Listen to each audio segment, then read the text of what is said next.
What's happening? Hope you guys can hear me. Hope you guys can hear me. It's my first live video on YouTube.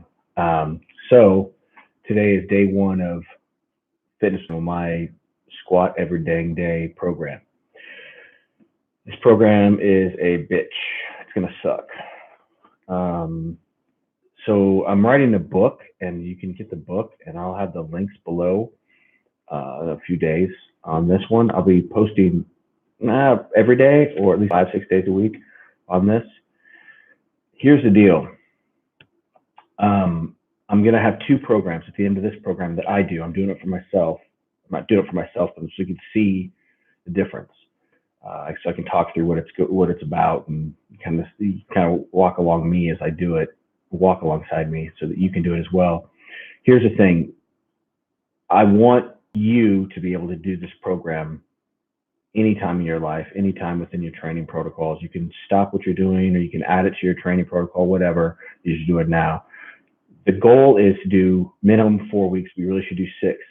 I have it down for 6 weeks. And the reason I have it for 6 weeks is because you need 1 or 2 weeks for acclimation. Now, 8 weeks would be too long for this program. We could do it 8 weeks if you're doing a really slow buildup in the acclimation phase. And that's my point. The first 1 to 2 weeks of this program are acclimation. You've got to get used to this. Basically, the stress on your body is going to be pretty damn intense. Here's some outlines that I've got on this. So I'm in the acclimation phase. I'm getting my body used to. I've only been back. I'm in Vietnam now. I've only been back in Vietnam for about 2 weeks, about 10 days. And so I've been building myself up a little bit, but I've been kind of saving my, actually I just doing regular workout, like regular training. But now I'm starting the squat every day. So it's going to be minimum 5, but it really is 6, unless something happens. Life happens. So if like I get sick or something weird, or not sick, but if bike accident or something, then I'm gonna do 5. But it's gonna be 6 days a week. Now here's the thing. The first week's gonna be working sets of 4 squats. That's not a lot. I'm gonna bump up to 5 next week, but 4, and so the acclimation phase should be 4 sets of working squats. Now it depends on what your 1 RM is, your 1 rep max. So if you want, for me, my 1 rep max is squats. It's 520 pounds. It's actually way more than that now. It's probably around 580. It might be at the 600. I haven't tested it in a while, but 520 was actually super easy. I think I did 2, so it's not really 1 RM. But I take that about 80%. So basically what I'm doing is a working set for me on front squat is 200 plus, and for a back squat, yoke squat is what I do, is 315 plus. So that's anything above those numbers is a working set for me. For you, if you're new, that's going to change everything. And I'm going to write about all this in my book, and I'm going to have outlines and stuff.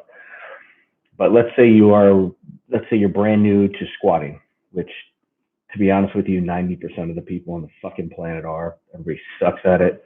Every time I go to a gym, I just want to throw up, or just almost tell people to stop doing what they're doing.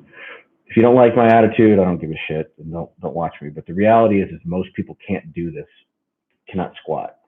So most people that I'm talking to are going to have to start from the beginning, meaning that you don't know how to squat, really squat. And so that means your acclimation phase will probably be 2 weeks, and you're going to have to learn the mechanics of squatting. And that means your working sets are going to be fairly low, meaning a working set for most people is going to be 135 to 185, meaning that's going to be where they don't count a working. So working set, what a working set is that you actually count that towards your 4 or 5 working sets. And like I said, for someone who has a squat of 500 plus, then that has to be at 315 plus.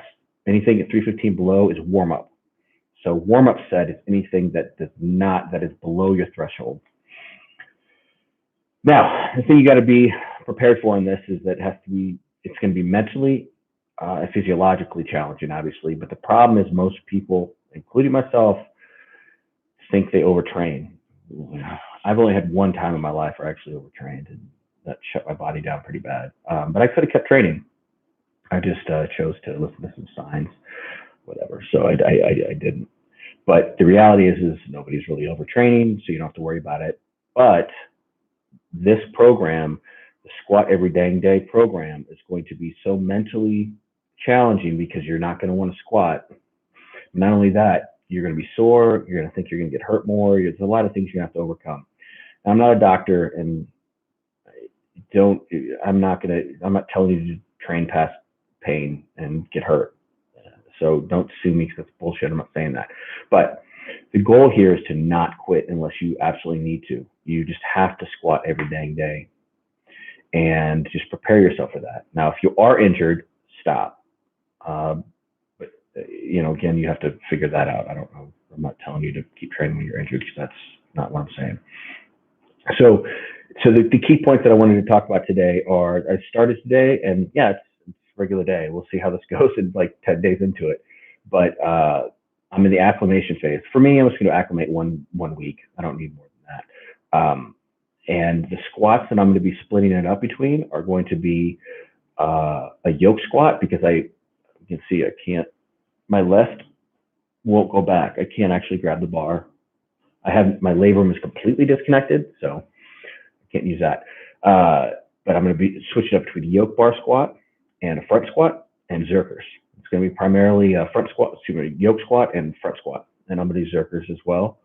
I'm not going to vary my stance too much. I don't really need to. I'm more focused on strongman events than I am about increasing my sumo or whatever stance. That's not my thing. But you can also, if you were wanting to change your stance, you can go wider stance or shallow stance. It's up to you. Again, when I get done and I write the book, you're going to have a program. You can set an outline with these programs. You're going to have a beginners and you're going to have an advanced.